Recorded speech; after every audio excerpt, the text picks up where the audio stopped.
Hello, my name is Dr. Jim Doty, and I'm the host of the Into the Magic Shop podcast, where we explore the mysteries of the brain and the secrets of the heart.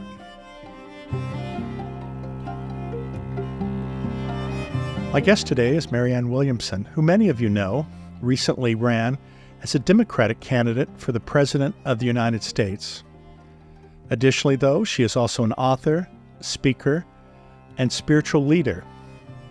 She began her career as the spiritual leader of the Church of Today, a Unity Church in Warren, Michigan. She's written several self-help books, including A Return to Love, Reflections on the Principles of A Course in Miracles in 1992, which immediately became a New York Times bestseller and resulted in her becoming a spiritual advisor to Oprah Winfrey. Her most recent book, The Mystic Jesus, reveals the role of Jesus in the teachings of the Course in Miracles. And she writes of a Jesus who transcends both glib imagery and outdated religious dogma. She writes not only of a historical Messiah, but of a spirit alive in all of us today. One who represents radical love, who is an ever-present teacher, an evolutionary elder brother, and a savior from the fear-based, twisted thinking that dominates so much of our world today. I hope you enjoy our conversation, and thank you for listening. Marianne, it's wonderful to have you here with me today. Obviously, you have been running for president, which I know has kept you occupied deeply and intently. But today, primarily, we're going to talk about your new book. And maybe you can show us the cover, since a friend of mine borrowed the book from me, The Mystic Jesus. Yes, a friend of mine borrowed the book from me and did not return it. So I spent about a half an hour running around my house trying to find it. Then I remembered I gave it to my friend, and she has yet to return it. But regardless, I know this book has meant a great deal to you over the last several decades. And maybe you can share with us, one, sort of the history of the Course in Miracles, and two, how it impacted you and what point in your life that you connected with it. Well, I started reading the Course in Miracles when I was in my 20s. And the Course has been described as a self-study system of spiritual psychotherapy. It's not a religion. It's a psychological mind training based on universal spiritual themes. And the goal of the Course is the attainment of inner peace through the surrender, relinquishment of a thought system based on fear, and the acceptance instead of a thought system based on love. Now, the idea here is that there's one truth with a capital T, and it's spoken in many different ways. And those different ways are encapsulated in all the great religious and spiritual traditions of the world. Now, where your work and the work of those like you comes into play that's so fascinating is that today we're living at a time of this great revolution in terms of the brain, in terms of consciousness. A Course in Miracles at one point says psychotherapy and religion at their peak are the same thing. So when the great avatars, Jesus, Moses, and so forth lived, they didn't have words like psyche or psychotherapy. But when Jesus said, my kingdom is within, that's what he's talking about. So again, along the line of so much of what you've written, we're living at a time of extraordinary change, the passing away of one world and hopefully the birth of another, a true time of historic phase transition. And I think a lot of things that are passing away, many of us found when it came to organized institutional religions, people were rejecting the dogma, rejecting the doctrine, none of which is in the Course. No doctrine, no dogma, it's not a religion. But my entire career has been, the largest denomination in religious circles is what's called the unchurched. Many people who found that by rejecting their institutional religious backgrounds found they had thrown away the baby with the bathwater. So there's a tremendous hunger in the world. Even as religious institutions are crumbling, there's a spiritual rebirth. People want to know what are the gold nuggets of spiritual truth that are at the heart. So I have written about several in my book, Tears to Triumph. I write about depression through the filter of Buddha and the teachings of Buddha, depression through the filter of the wisdom of Moses and Jesus. So this is the first book I've written where a publisher actually came to me rather than my telling the publisher, I'd like to write this or I'd like to write that, being asked, what would you think about writing a book about Jesus? Now, the Course in Miracles, because what they said, it was interesting when the editor called me. He said, what we're hearing from booksellers is that people are requesting books about Jesus that are not specifically Christian. And I'm Jewish. I read the Course in Miracles. I'm a student of A Course in Miracles. And of course, the Course doesn't claim to have any kind of monopoly on truth. The truth is one, spoken in many different ways. But even though the Course in Miracles is a Christ-centered teaching, where the traditional Christian concepts, such as Christ, are spoken of in non-traditional psychotherapeutic ways. So when I started reading the Course, when I first saw the book, it was like, oh no, I saw that Christian language. Now, I had studied comparative religion in college, so I'd studied quite a bit of Christian theology, but this was not college. This was my personal life, and I was like thinking, oh, we don't read that. That's all my mother ever told me when I was growing up. We don't read that book, darling. We read the other one. But it turned out to be a blessing in my life that I had no prior perceptions of what those words meant. I knew a lot of people who had been raised Christian who had a lot more ambivalence. I didn't have any ambivalence. I was just learning new concepts. They had to unlearn old ones. So the Jesus as talked about in A Course in Miracles is like a Jesus liberated from the kind of musty smell of an old museum under, an idea under glass somewhere, inherited and losing with every generation of doctrine, losing more and more relevance to people's lives. People want the relevance of ancient techniques, which of course your books are all about that.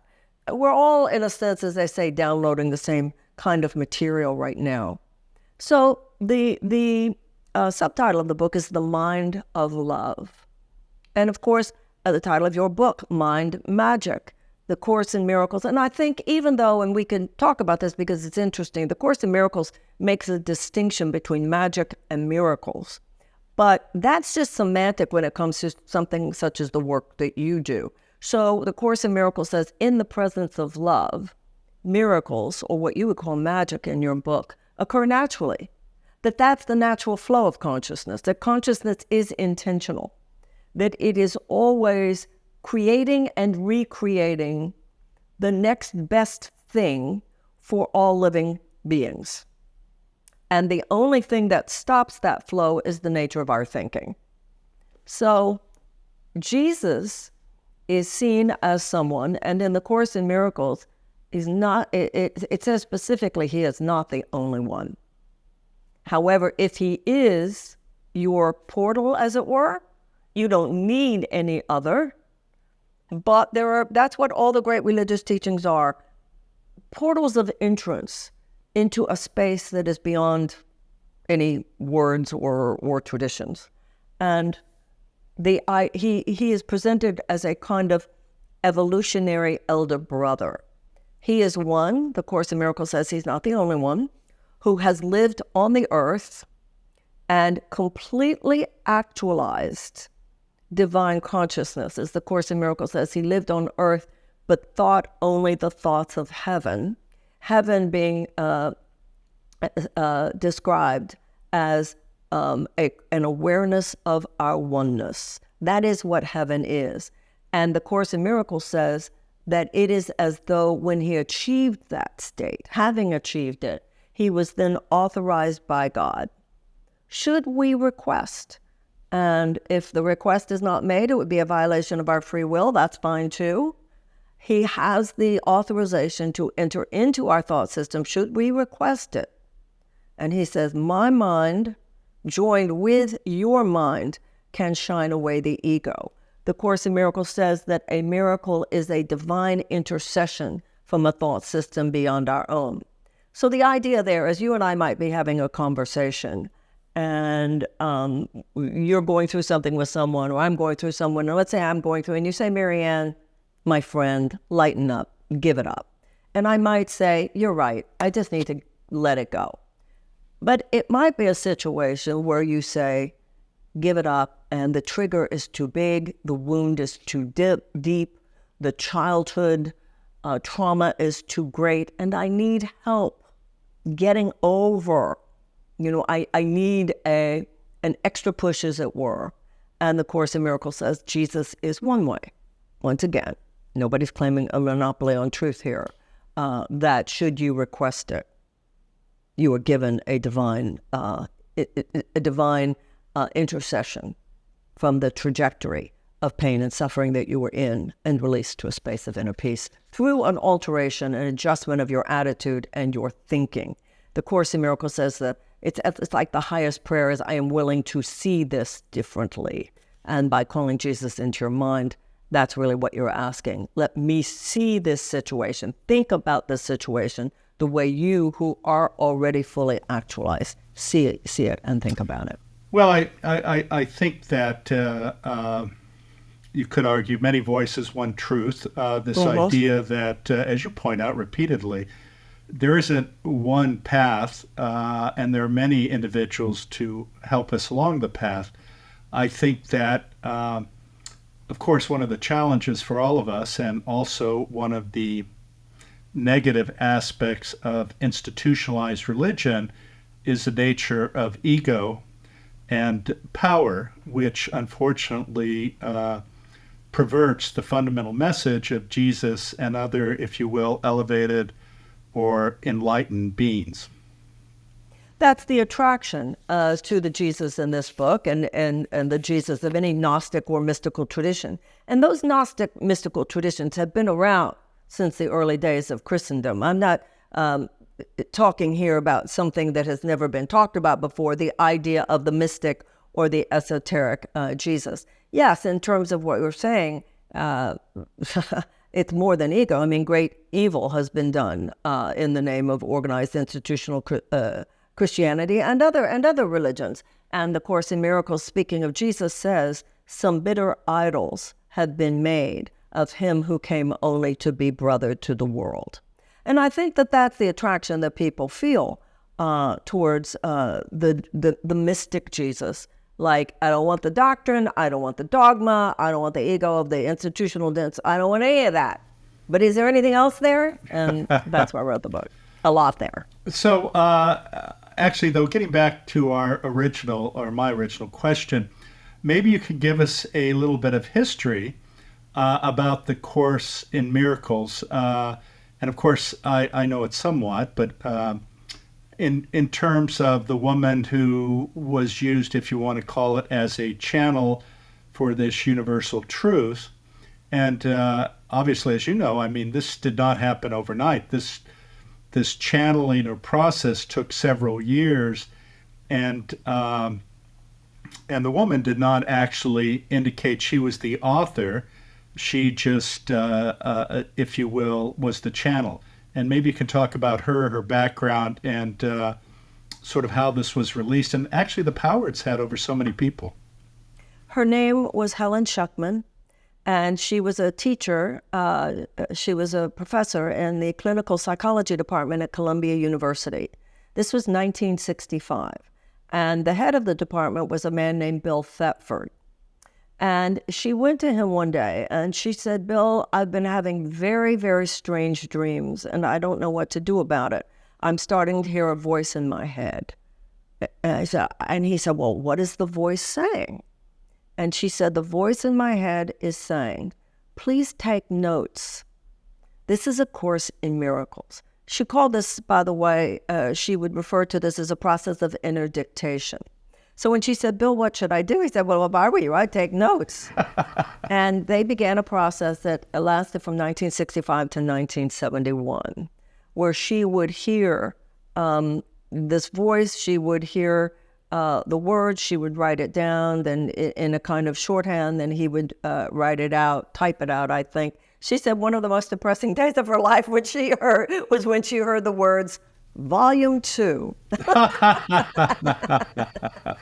And so the book is divided into 3 volumes. It's Volume 1, which is the intellectual basis of the Course, a very dense book. The Volume 2, which is the crux of the Course, and that is meditation exercises. And that is 365 days of lessons. So the text explains the larger metaphysical theological construct, and the workbook actually takes you through the attitudinal changes. The Course in Miracles says enlightenment begins as abstract concept. And, we're all living at a time, you and I understand this, everybody's got it abstractly now. I mean, millions have read the books with, but the rubber meets the road when you're actually challenged in your own life. So the Course in Miracles says enlightenment begins as an abstract concept. Then you take a journey without distance from the head to the heart. Now, the idea of Jesus and the story of Jesus and the New Testament and where it all becomes so fascinating and what this book is about is the idea that you can look at the stories, and this is not only the story of Jesus, this is the story of Buddha, this is the story of Moses, any of the great, and you look and you hear the story, and then you go, okay, what's the next deeper level? What's the deeper level? Like for instance, in Buddhism, Siddhartha crossing, leaving the compound, his father having been told, you will have a great warrior son. No, I'm not. I talk about that in my book, Tears to Triumph. Here, it's the idea that the birth of Mary represents the Mary being the feminine within us. So Mary is awakened in the dark, out of her sleep. All of us are awakened out of our sleep. An angel tells her to go up to the roof, which means start meditating, basically. Go up to the higher mind. An angel, which is defined in the Course as a thought of God, is going to tell you you are going to give birth to someone new. Now, from a psychometaphysical construct here, the new person you're giving birth to is yourself. You're reparented, fathered by God, mothered by your humanity. And that's what Mary, she was impregnated. It's a virgin birth in that it doesn't come from anywhere outside. It's a divine process within you. And the idea here is that we give birth to that newborn self. The Course in Miracles says you are born again in any moment when you do not take the past with you. You're not taking your grievances, your resentments, your anger. You're just letting this moment be the holy manger being the holy instant when you were willing to open your heart in love. So it's an extraordinary psychotherapeutic description of these religious concepts that you go, oh, wow. For instance, another one is the Christ mind. So we've all heard, the Carl Jung idea of the collective unconscious, that if you go deep enough into your mind and deep enough into mine, that there are mental images or archetypes that we all share. So the Christ mind takes it one step deeper, that if you go deep enough into your mind and deep enough into mine, we're not just sharing images, we're sharing the same mind, which is when you were telling me before we got on here that the gentleman from Transcendental Meditation said, consciousness is all there is. The Course in Miracles says God's love is all that is. And it's an idea, i.e. consciousness. And it said if you have a problem with that, you have a problem with the fact you're an idea. Another image there that I love, because you were talking about ego, and the way ego is defined in the Course is the way the ancient Greeks defined it, the small separated self, the false belief that we're separated. So obviously on the level of the 3 dimensions, you're over there and I'm over here. But the Course in Miracles is on the level of consciousness, i.e. spirit, which is all it is. There's no place where I stop and you start. So the Course uses a beautiful image that you're like a sunbeam to the sun, thinking you're separate from other sunbeams. You're like a wave in the ocean, thinking you're separate from other waves. And what's fascinating about that image of thinking I'm separate from other waves, if I'm a wave in the ocean and I think I'm separate from other waves, how could I not live in constant fear of annihilation, constant terror that a wave bigger than me is going to obliterate me? But if I realize I'm one with every other wave, the whole power of the ocean is mine. And it moves, I move. I move, it moves. And I can be at peace knowing I cannot be obliterated. And so it takes the entire story of Jesus in these Christian terms, and it's just hopefully people will feel in this particular book an illuminating understanding about what the esoteric or mystical interpretation of these terms and of the life of Jesus. Well, I think it's interesting because in some ways Jesus is a metaphor for many other religious traditions, and many of these stories overlap. But I think there are a couple of important aspects here. One is openness to changing your perception of how you see or view the world, and also the power of your mind to actually help you see this world. It's interesting, this metaphor of fear versus love, especially in modern society, because there are so many people who have, if you will, bought into the narrative that we define in our culture, that success equals money, power, and position. But I argue this is a fear-based narrative because people keep looking for external affirmation that they're okay, versus a love-based narrative, which, one, you accept yourself as you are, but you also look at the world through the lens of the other, and recognizing that the other is you. And I think this is really an important aspect of how we walk in this world. We're not separated, we're all one. And when you accept that and see the other as yourself, it makes it much easier to be nice, frankly. The Course in Miracles says that enlightenment is a shift in self-identification and self-perception from body identification to spirit identification. So what you were talking about before, power and things and prestige in the world, that all comes from body identification. And the Course in Miracles says that the realm of the body, nothing in the realm of the body has deep enough roots to sustain you. But the Course in Miracles says that the mindset, which, as you said, of fear. So the Course says love is all that is, and what is all-encompassing can have no opposite. So when we're thinking without love, the Course says, we're actually not thinking at all. We're hallucinating. And so this vast material world is the Maya, or illusion, that Buddha called it, that Einstein called it. It's a vast hallucination we're having. And we're looking for peace and happiness by changing the hallucination, changing the form, when really our peace comes from knowing that's not even who we are. That's not the real thing that's going on here.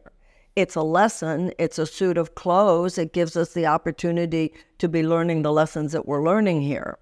But if we identify with it and attach ourselves to it and think our happiness lies there, that's idolatry. And that will crash every time. Those idols will crash, because no matter even if you get it. I mean, the best example I know of that is a friend of mine. He has since passed. I knew him in Los Angeles many years, a very nice man, very wealthy man, but he hung out with wealthier people. And he bought a house for $18 million. And he was saying to me one day, yeah, but it's nothing like David's house. Nothing like Barry's house. You know what I'm saying? It's never enough in this world. So this idea of the mindset of fear, the Course in Miracles says a thought system based on fear has dominated the planet for millions of years as we know it, although in reality this never happened at all because it's all hallucination. and that enlightenment, the new beginning, the salvation of the human race, lies in our relinquishing that and replacing it with a thought system of love. Once again, a word like salvation. I mean, we think of it as, salvation. The only thing to be saved from is your own fear-based thinking. No, the only that's thing right. to be saved from is your own insanity. It's like when Gandhi said, the problem with the world is that humanity is not in its right mind. Now, where something like the mystic Jesus would come in is when you were saying, as you talk about in your books, if we associate ourselves only with the external world, we can't be happy. Like, duh, in a way, like all of them say that. The point is, how do you do that? And that's where the meditation comes in, the prayers come in, whatever your path is, because you can't just think yourself out of your own rotten thinking, because it's you versus you. And that's where, of course, the practices come in your books and what Ruth taught you when you were a child and all of that. Well, it's interesting you mentioned your friend who bought this $18 million mansion. A woman invited me because I happened to be in Europe, and she said, our yacht is docked here. Please come, and we'd love to share the afternoon with you and have lunch, et cetera, et cetera. And I said, sure. So I went down and I got on this, I think it was like a 125-foot yacht, which was massive. And we went out, and so we're out there and we're having lunch, and she looks at me, and there's this a significantly larger yacht going by, and she says, I feel so bad. I have to apologize. Our new yacht's not going to be delivered in a year, and it's that size. And I know you'd be much happier there. And I'm like going, what planet are you on?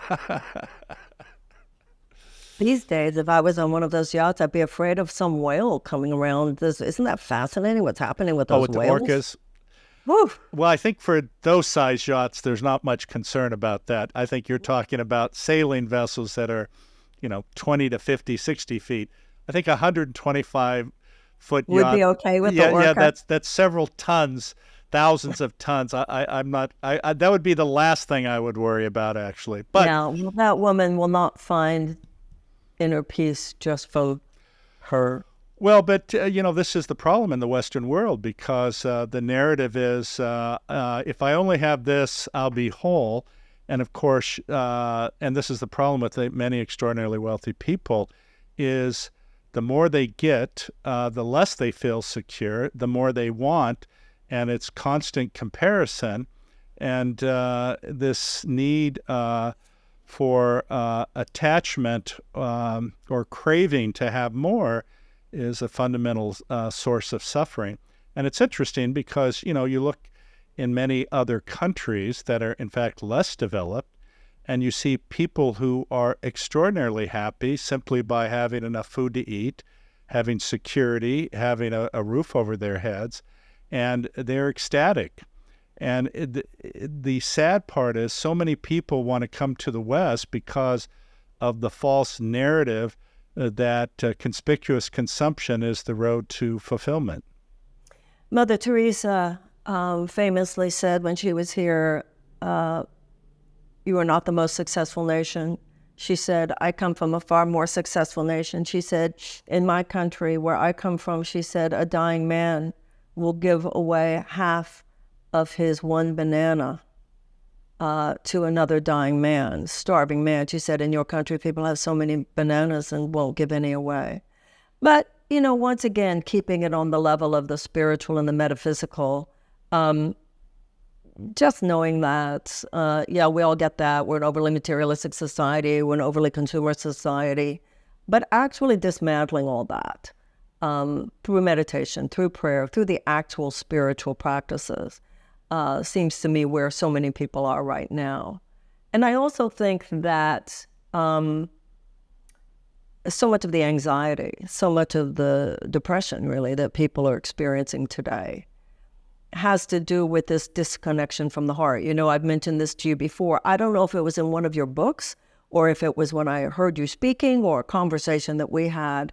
I've repeated it to so many people. When you told me about a kind of highway, correct me if I'm wrong, that you said that the neuroscientists have now discovered exists between the brain and the heart. And if I understood you correctly, you said they used to think that the brain was the intelligence center of the heart. And you told that story about the monks who laughed, right? Right. And that now they realize that it is the partnership between the brain and the heart that is the intelligence center of the body. So what I've told people when sharing that story is that this is true of civilization as well. That is the intelligence center of civilization, and it's the intelligence center of an individual life. So if people are not taught that the purpose of your life is to love and to be loved, if people are not taught, it's not enough to just say the power doesn't lie, the satisfaction doesn't lie in getting a bigger house. If you just leave people there, it's like, what do they do with that? That of itself. But if you say the purpose of your life and peace and love, happiness are to be found in forgiveness, in being willing to open your heart to someone and to see that maybe they made a mistake, but you are at choice whether to focus on their guilt or their innocence, which doesn't mean you don't hold people accountable, but that you are responsible. We can't always control what happens to us, but the idea is that we are always responsible for who we choose to be in the space of what happens to us. So when you talked before about love or fear, you talked about my running for president. Well, there are so many things I go through in my life. I've always said my life works pretty well when I practice what I preach. This is a big one to practice what I preach. If I allow my ego to be in control, there's anger, there's resentment, there's grievances. But my choice is, if you go there, Marianne, you will constrict, you'll be kind of pathetic. But more than that, you won't allow in the new. The Course in Miracles says time, and I'm sure this is in your books as well, that time itself is a construct of the mind. The past is only in your mind. The future is only in your mind. And that the Course says if you bring shadow figures from your past, what they did to me, what happened yesterday, then you're not allowing the miracle that would otherwise occur naturally, because miracles occur naturally as expressions of love. So the idea is, if my heart is open, then a miracle, there's always new beginnings. If my heart is closed, and victimization is one way to close your heart. I heard many years ago somebody talking about Jesus on the cross, get off the cross, we need the wood. I've said to many people, it was 3 days between the crucifixion and the resurrection, not 3 years, not 3 decades.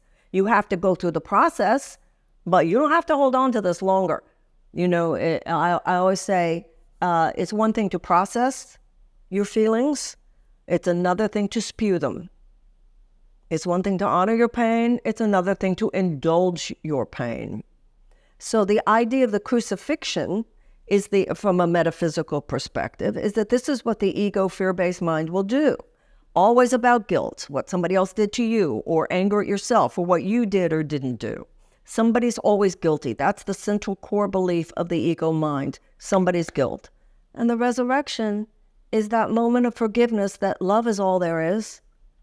This was a massive nightmare all of you had, and learning to forgive them and forgive yourself is your quote-unquote salvation, quote-unquote your resurrection, and life will begin again at an even higher level. So the idea of understanding these old terms in a new way is like, wow, I think a tremendous gift. And I also think, Jim, and I know that you'll agree with me on this, within our community of the higher consciousness world, etc., there's always been an openness to Buddha. But there's been this weirdness about Jesus, which, once again, I'm a Jew, so this wasn't a book we read. And I think it's been a lesson. Yeah. Right. Pardon? He was a Jew, so... Well, yeah, absolutely. And so we just didn't... But so many people, because of their upbringing. And so I think it's a real gift to the higher consciousness community, this re-identification and not reinterpretation really, but a look at the mystical and esoteric interpretation of Jesus that's really been around for thousands of years. Well, I think at least my understanding of the book is that in some ways it liberates him from the Yeah, dogma that has been attached to him absolutely. versus looking at him in the Hmm. context of underlying universal truths Right. that applied to him, to Buddha, and other, if you will, narratives about the power of who we are at our deepest level. You know, a minute ago, when we were talking about anxiety and depression for a moment, that really is the issue of who you are at the deepest level. If you're told you're your body, you're your resume, you're your mistakes, your successes, your failures, what other people's opinion of you, you cannot be happy because all of that is identification with the mortal material world. Who we are at the deepest level is love. Why are you here? To be loved and to love and to be loved. And to understand, once again, going back to the imagery, when the three kings came, they bowed before the Christ child. The Christ child didn't bow before the kings. In other words, and by the way, this whole idea of the inner child is that in secular terms.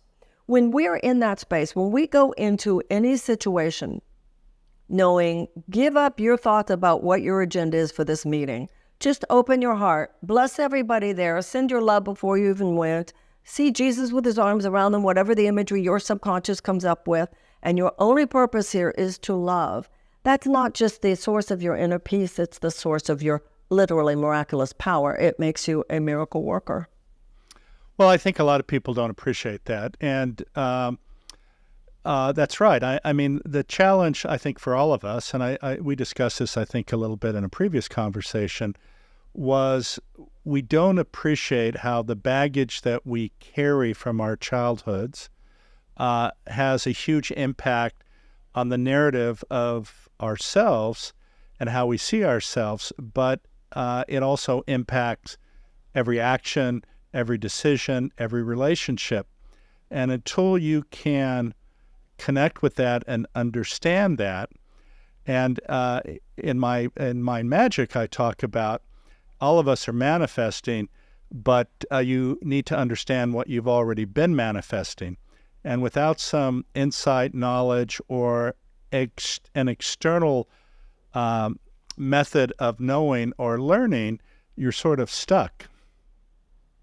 Well, it's interesting, but there's a lot of talk about the baggage from our childhood.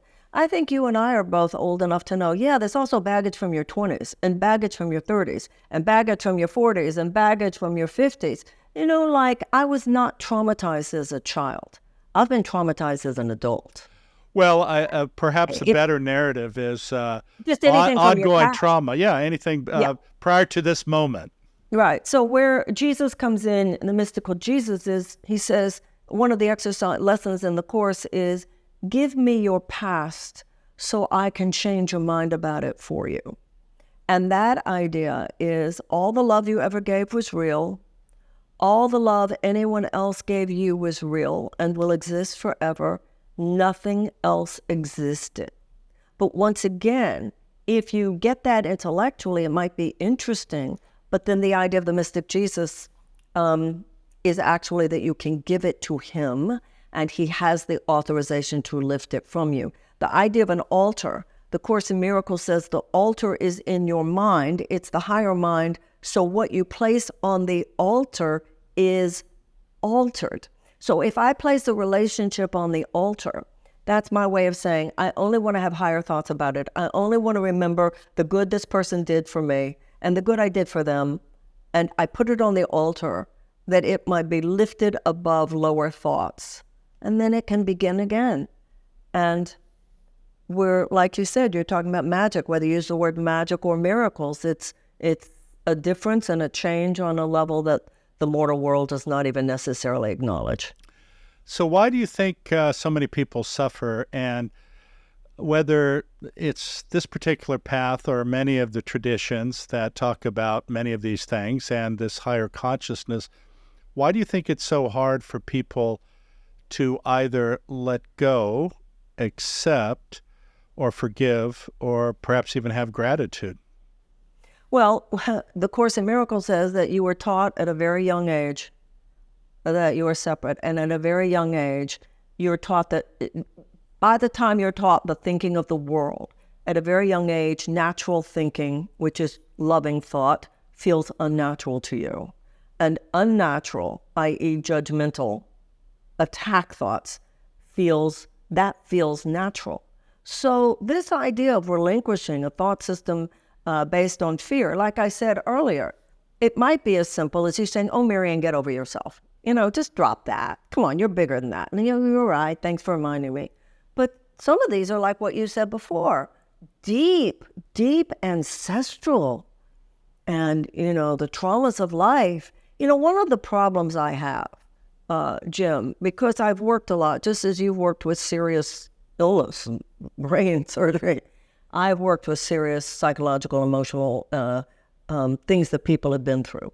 And one of the problems that I have had with so many people's almost embellishment of glorification of things that do not represent the deeper traumas of life is that I think it's made us less available to understand what some people have really gone through, like the women in Afghanistan or the children in Gaza.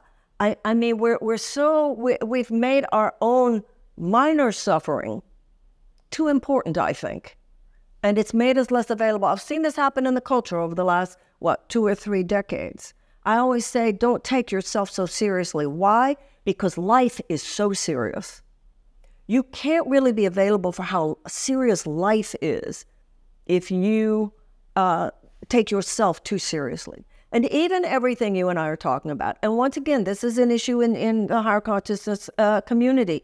Most of the higher consciousness world is a bunch of privileged white people. Absolutely. Right?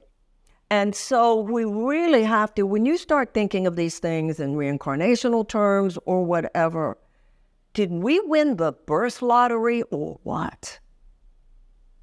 And it just to go to the humility of this, this is the sort of deep zone.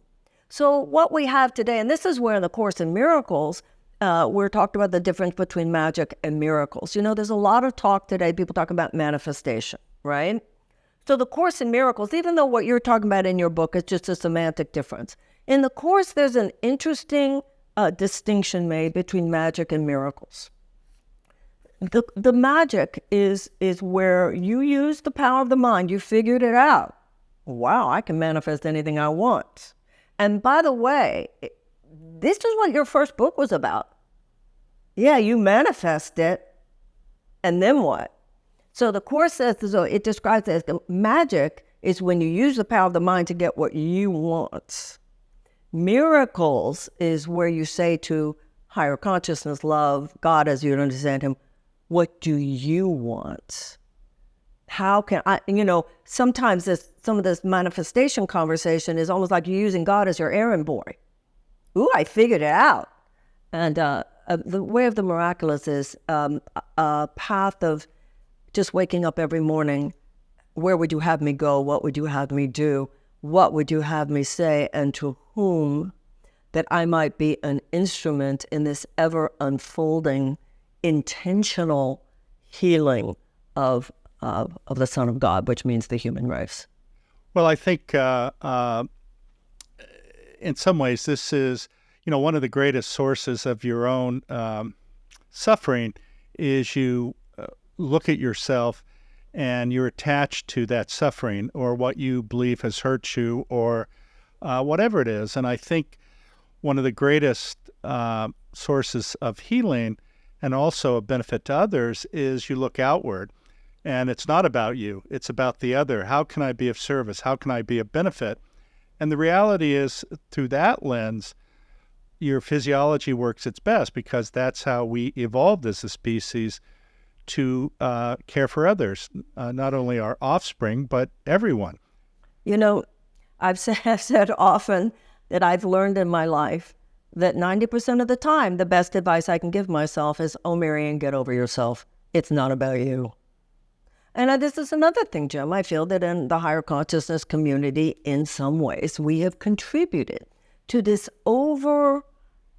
Jesus didn't come to the earth to say, love yourself. He came to the earth to say, love one another.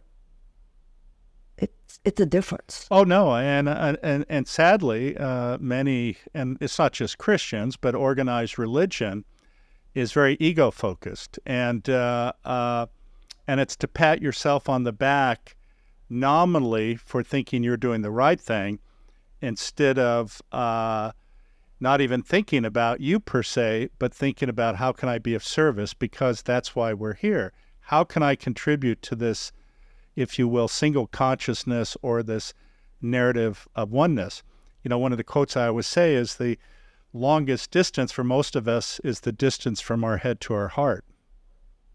Well, the Course in Miracles actually uses that expression when it says that the journey of enlightenment is a journey without, well, actually, I think you heard that. That's a quote from the Course, a journey without distance from the head to the heart. And Journey Without Distance is the title of Bob Scutch's book about the writing of the Course in Miracles, because that is the longest distance. You know, to know this stuff intellectually, if it was as simple as that, I would have been an enlightened master a long time ago. Probably all of us would have been. So, well, how do you, maybe as we are running out of time, maybe you can comment on, if you will, the lessons learned through this process you've been through, which I know has been stressful, has had its positive aspects, negative aspects, and where do you think this leaves us, you, and what are your thoughts on the present situation politically? You know, the Course in Miracles talks about God's plan for the teachers of God.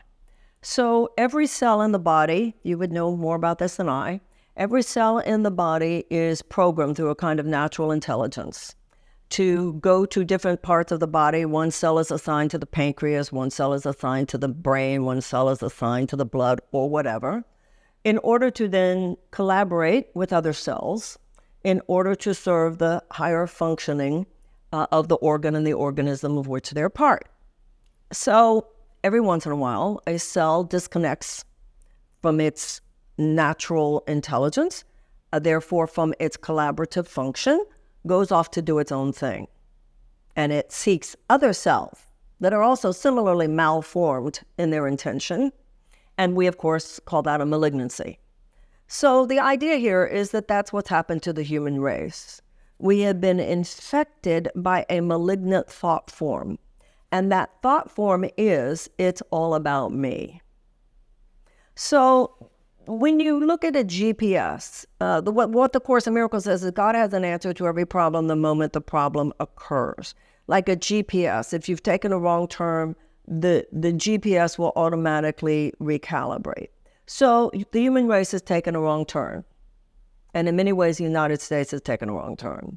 So the Course in Miracles, it's like the image of the immune system, right? We sometimes cells go wrong.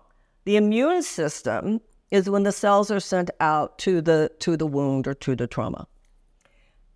So the Course in Miracles says, in human terms, this is the plan for the teachers of God. You go be a brain surgeon. You go be a writer. You go be a healer. You go be an artist. You go be a business person. You be in North America. You be in Africa. That we're all assigned, depending on our own lessons to be learned, our own talents, our own intelligence, and so forth.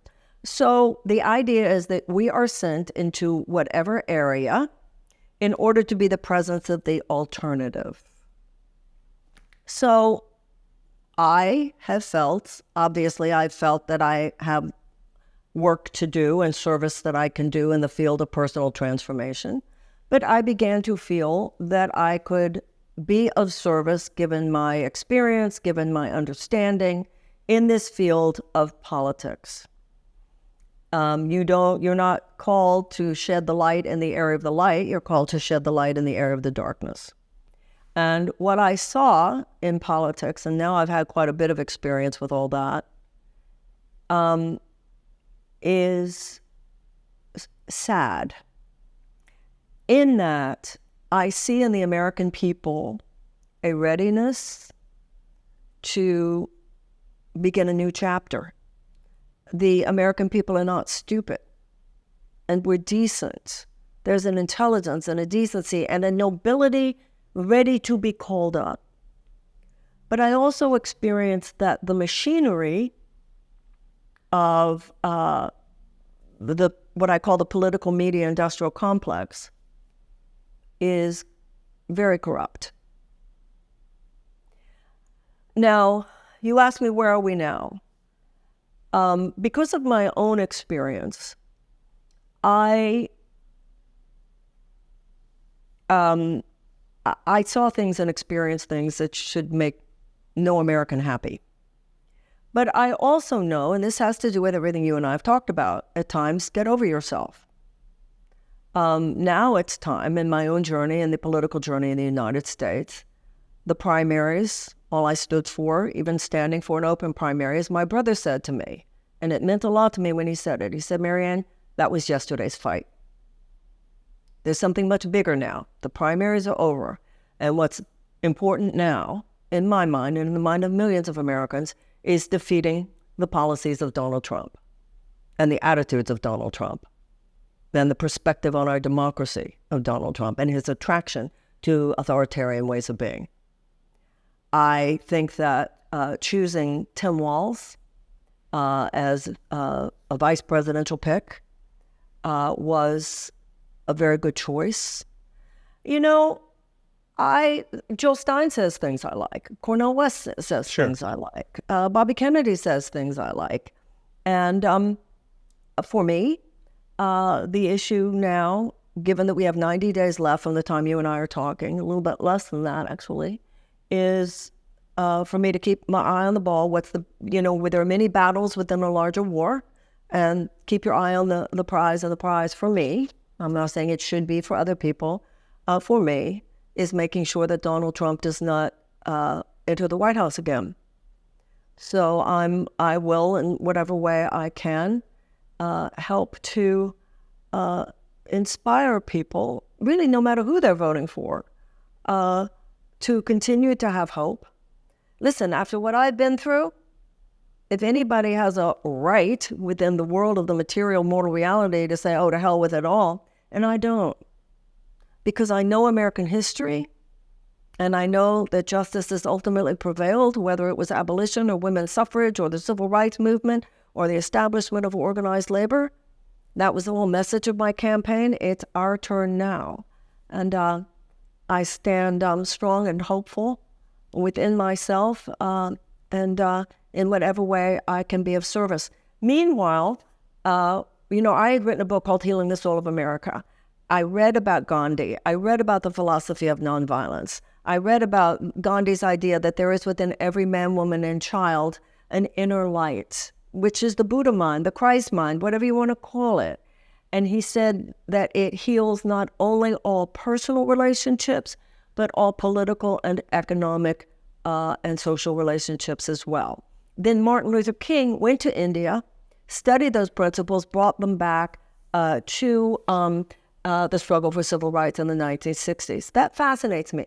Martin Luther King said, in order to change the world, we must have external changes in our circumstances and internal shifts in our souls. So for me, it's easy to go from running to president to talking about the mystic Jesus, because really, to be honest, it's all the same conversation. How can both in our inner experience as well as our outer experience become vessels and vehicles of love? Well, how can we and how we act be vehicles of love, and how can public policy be a vehicle of love? Well, I think the only reason we're here. Yeah, no, I think the reality is, unfortunately, I think Donald Trump has preached the fear narrative and has created a lot of, if you will, boogeyman or boogeymen to promote himself. And unfortunately, a subset of people out of fear go to this very base level. But I think everyone yearns to believe actually that the world's a good place, that the United States is a good place, that we are here to be of service, to help others. It's not a distinction of what I want. It's how can we create a narrative that allows everyone in America to flourish as human beings. That's the point. Exactly. That's the point. Well, that's the point. Marianne, it's always such a pleasure to hang out with you, and thank you again for taking the time. I'm sorry about my mic being over here, But fortunately, we All fixed turned it. out good. So I'm sorry I can't make you Surgeon General, but we'll continue to serve in the ways that we can serve. And there's no big or small in the land of trying to be more loving. So thank you. Thank you, Jim. Thank you for having me. Well, listen, my dear, take care. Always a Thank you, pleasure. darling. And we Thank will you so be in much. touch. Okay? Thank you.